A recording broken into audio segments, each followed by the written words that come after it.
What if I told you that everything you're chasing right now, the promotion, the perfect body, the bigger house, the approval of people who don't even matter, what if all of it is just a waste of your most precious resource, time?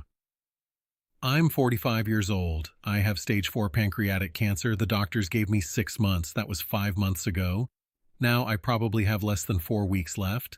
And in the time I have remaining, I'm going to save you from decades of mistakes, wasted time, and suffering that I can never take back.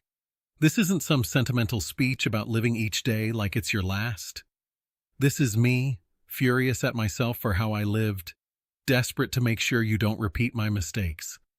Here's what nobody warns you about. You don't get a warning. You don't get time to prepare. One day, you're fine. And the next, a doctor tells you that you're going to die. And suddenly, everything you thought mattered doesn't matter at all. I was a corporate lawyer. I made partner at 38, earned a 6-figure salary, and had a corner office. I worked 70-hour weeks for 20 years. I missed my daughter's school plays because I had depositions. I skipped anniversaries because I had trials. I told myself just a few more years, just get to this level, then I'll slow down, then I'll have time for my family, then I'll finally take that vacation to Italy my wife always talked about. I never slowed down. I'm never going to Italy. My daughter is 16 now, and last week she told me she barely knows me.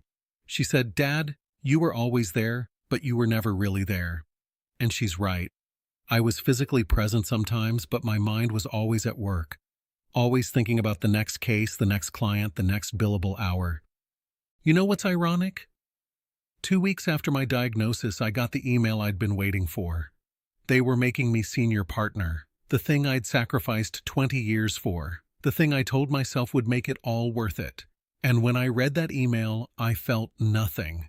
Actually, that's not true. I felt rage. Pure rage, because I traded my life for a title that means absolutely nothing. Here's what I wish someone had told me when I was 25. Success is the worst possible goal.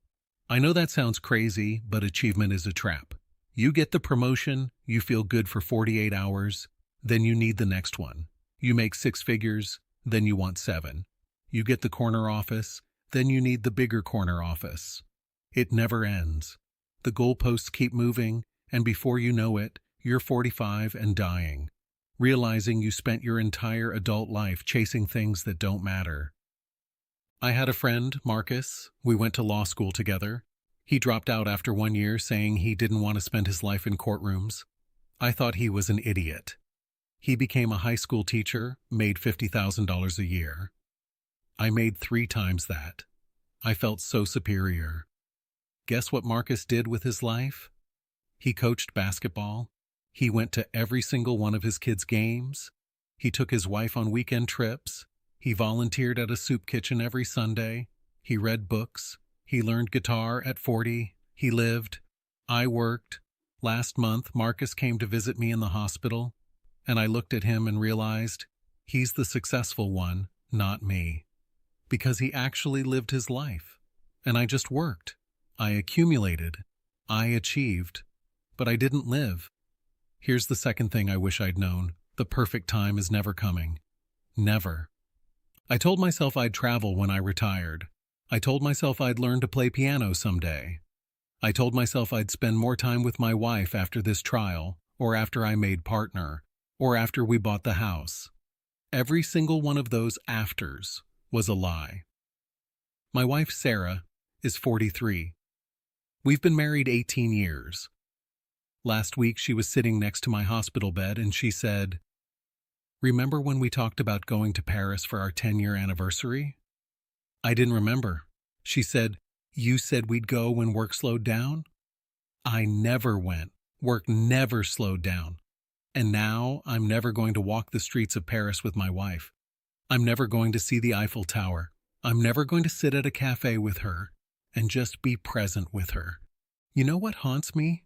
It's not the big moments I missed. It's the small ones. It's the Tuesday nights when Sarah wanted to just sit on the couch and watch a movie and I said, "Not tonight, I have to prep for tomorrow." It's the Saturday mornings when my daughter wanted me to make pancakes with her, and I said, "Daddy has work to do." It's every single time I chose work over them because I thought I had unlimited time. I didn't have unlimited time, none of us do. Here's what I'm learning in hospice care. The people who age well, the 80 and 90-year-olds who come visit me, who are happy, who have that sparkle, they all figured out something I didn't. They stopped waiting. They stopped postponing joy. They stopped living for someday and started living for today. I met this woman, Helen. She's 87. She volunteers at the hospice. She told me that when she was 50, her husband died suddenly of a heart attack. And she realized she'd been waiting her whole life, waiting to travel, waiting to pursue her art, waiting to really live. So she stopped waiting. She sold her house, bought an RV, and spent the next 15 years traveling the country. She's been to all 50 states. She's painted hundreds of pieces. She's lived more in those 15 years than I did in 45.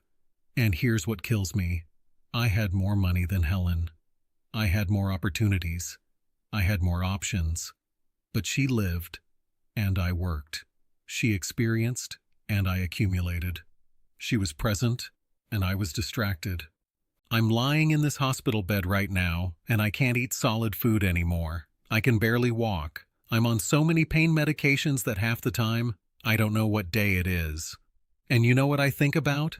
I think about that stupid Saturday in 2019 when my daughter begged me to teach her how to ride a bike without training wheels, and I said I was too tired. I think about the time Sarah suggested we take a spontaneous weekend trip to the beach, and I said I had too much work. I think about every single moment I said, not now, or maybe later, or I'm too busy. Those moments are gone. I can't get them back. The bike is in the garage, and I'm never going to teach her to ride it. The beach is 3 hours away, and I'm never going to feel the sand between my toes with my wife again. This is what I need you to understand. You think you have time. You don't. You think you'll get around to it later. You won't. You think there will be a perfect moment when everything aligns and you can finally live the life you want to live. That moment doesn't exist. The thing you're chasing, the money, the success, the perfect body, the approval, you're not actually chasing those things. You're chasing a feeling. You think money will make you feel secure? You think success will make you feel worthy? You think approval will make you feel loved? But here's what nobody tells you. You can give yourself those feelings right now, this second.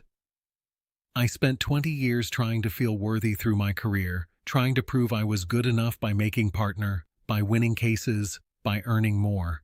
And in the end, none of it made me feel worthy. You know when I finally felt worthy?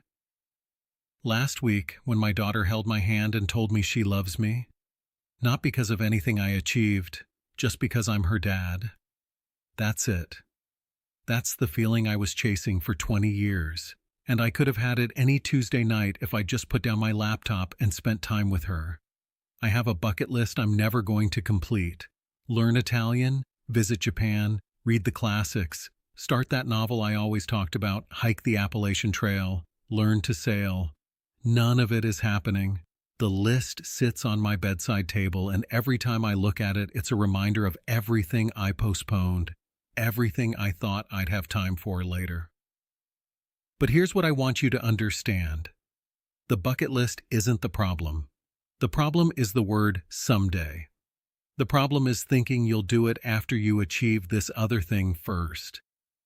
The problem is not understanding that life is happening right now. And every day you postpone is a day you're never getting back.